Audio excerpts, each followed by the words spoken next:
Sveiki visi su jumis ir vėl OX Trades po šiokios tokios pertraukėlės. Buvo atostogose, tai nedariau jokių YouTube video, bet aš jau esu back. Rugsėjis. Ir pradėsime, manau, stipriai, pradėsime nuo didesnio time frame'o. Elliott Wave analizės, tai realiai daily, weekly, whatever, labai skirtumo nėra. Ką mes realiai šiuo metu turim, tai turime 1, 2,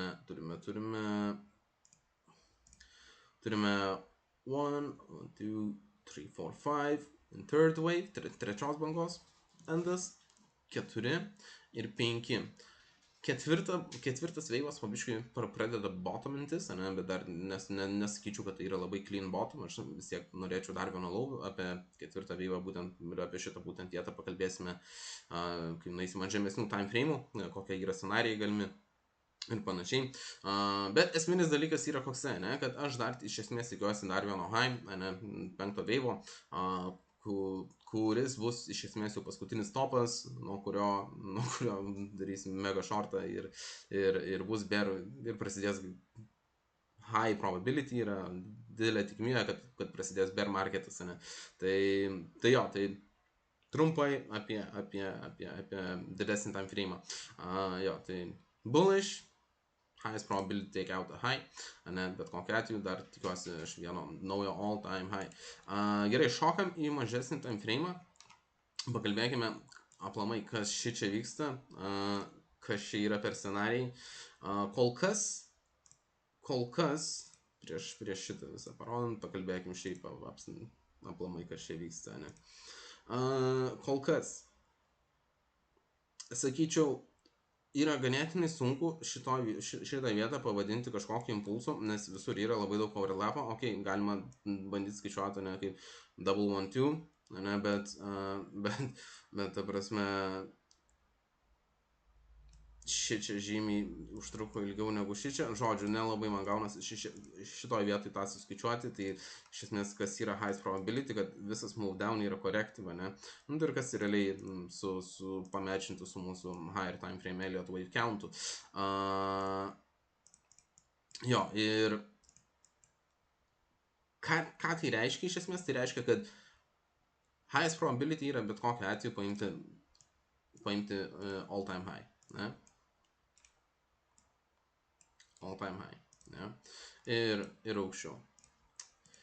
Kol kas sunku dar ganėtinai pasakyti, ant kiek aukštai, reikia pamatyti, kaip mes užbaigsime tą fourth wave, tada bus galima daugiau šnekėti apie kokie galimai bus targetai ir panašiai, nes kol kas nelabai išeina FIBO taip taisyklingai nutemti, kaip reikėtų. Bet kalbant plačiau apie būtent šitą move down, kaip ir minėjau, ganėtinai sunku yra suskaičiuoti šičia impulsinį move down, tai ir jeigu mums išeitų clean suskaičiuoti impulsų move down, tai galimai būtų, kad bear marketas jau prasidėjo. Kas iš tikro neišeina suskaičiuoti, tai yra ganėtinai gerai. Žiūrint į local countą, realiai dabar, nežinau, vienintelis countas, kuris makeina sense, tai yra complex WXY countas, tai yra WXY. Aš manau, dar reikėtų mums padaryti dar vieną low, arba bent jau kažkokią local šitoje vietoje konsolidaciją prieš pradedant judėti viršų. Taipogi, irgi vedu, seku internal WXY, nes daugiau nelabai kas makeina sense. Čia negali būti nei contracting diagonal, nei niekas, ta prasme, nemakeina daugiau sense. Highest probability yra, kad čia irgi gali būti WXY. Tai turime WXY iš didesnės pusės, tai kas realiai galimai duotum tiesiog didesnį ABC, pakeiskime spalvą, kad būtų šiek tiek aiškiau.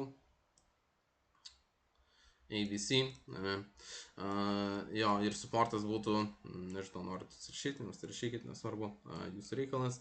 Tai būtų realiai points of control šitų poolų, šito price actiono, ne? Tai žemiausias yra 96 495, aukštesnis yra 104 995 ir kurį palėtėm ką tik, tai yra, ne ką tik, bet palėtėm, kurį esam palėtę, tai yra 107 724. Tai jo, tai realiai, jeigu aš neklystu, tai mes greičiausiai padarysime dar vieną kažkokį high šitame visame boxe. Kodėl aš taip sakau? Nes WXY minimum targetas turėtų būti 0,382 FIBO. Ir realiai turime irgi čia tokį FIBO internal WXY targetą, ne? Realiai, tai jo, tai area yra nuo 1,113 848 iki 115 tūkstančių iš esmės, ne? Tai jo, ir ką mes turime toj vietoje, ne? Tai galite pamatyti, kad turime realiai irgi įdomių confluence, ne? Tai turime monthly, weekly, naked points of control, iš esmės, jo, nuo kurių irgi būtų įdomu matyti kažkokį reactioną žemiau. Tai jo, tai mes su savo Discord'u tikrai stebėsime tą vietą ir žiūrėsime, kokie bus reactionai, kokios struktūros ir panašiai. Tai va, norėjau tiesiog pranešti tiesiog, kad čia nėra labai ko stresuot. Bear marketas dar greičiausiai neatėjo, bet jisai bus vis tiek ne už kalnų. Padarom dar vieną low, pasiemam longus, palonginam 5-wave structure ir žiūrim jau link shortų.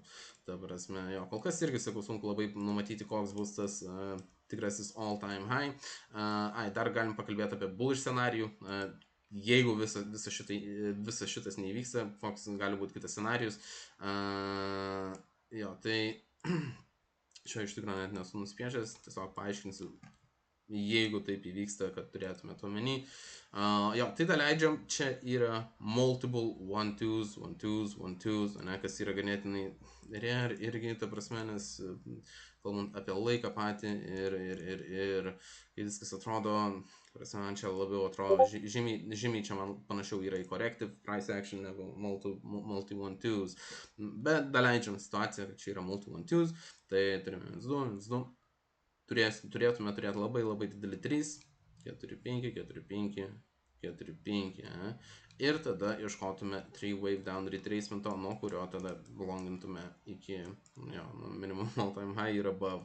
Tai yra bullish scenarius, tiesiog, aš dabar nesu nei vienam trade, buvau tiesiog per atostogas, užėjęs vieną longą, intraday skalpą, labai greitas buvo tradas, jo, tai atpirko visas atostogas. Tai tiesiog turėkite omeny, jeigu pamatysim kažkokį labai didelį pumpą, tai tiesiog tai bus, tada bus scenarius, kai bus 1-2, 1-2, 1-2, 3, 4-5, 4-5, 4-5 ir tada 3-wave down, corrective ir tada loadinam up savo longus again in new all time high. Tai jo, su jumis buvo, palaukit, dar prieš išeinant, nepasklauskit išeiti, dar noriu pasidalinti savo narių pliusais. Realiai tai yra, žmogus uždirbo 48% per 7 dienas nuo savo banko, jis yra labai neįtikėtini rezultatai, o kitas žmogus uždirbo 100% nuo savo banko rugpjūčio mėnesį ir kitas žmogus uždirbo 21% nuo savo banko last week, tai reiškia praeitą savaitę. Aš labai džiaugiuosi už tuos visus žmonės, prasme, tai yra neįtikėtini rezultatai ir jo, tai jūs realiai viską gausite prisijungę prie OLX Trades iš esmės ir jeigu norėsite pamatyti daugiau altcoinų, tai būtinai apsilankykite mūsų Discord'e ir prisijungite prie Gold programos, kurioje gausite ir edukaciją, ir patarimus, ir live callus, ta prasme, gausite visko realiai, ko reikia, kad po kurio laiko galėtumėte daryti tokius rezultatus. Ta prasme, čiatas, aš labai džiaugiuosi už to žmonės ir džiaugiuosi, ką aš darau ir kaip aš tai darau, ta prasme, tai rezultatai žmonių kalba patys už save, man to net nereikia daryti. Norėjau tiesiog pasidalinti, ką aš manau apie Bitcoiną. Tai Su jumis buvo OX Trades. Discordo linką rasite žemiau. Ir jo, žinau, iki kito video. Kitas video galimai bus trade breakdown, kurį atlikau atostogų metu. Tai irgi galėsime apžvelgti, kodėl aš jau į tą tradą, kaip ir sugalvojau, įeiti į tą tradą ir visi smagus dalykeliai. Tai va, su jumis buvo OX Trades, CJ iš OX Trades ir susimatysime kitame video.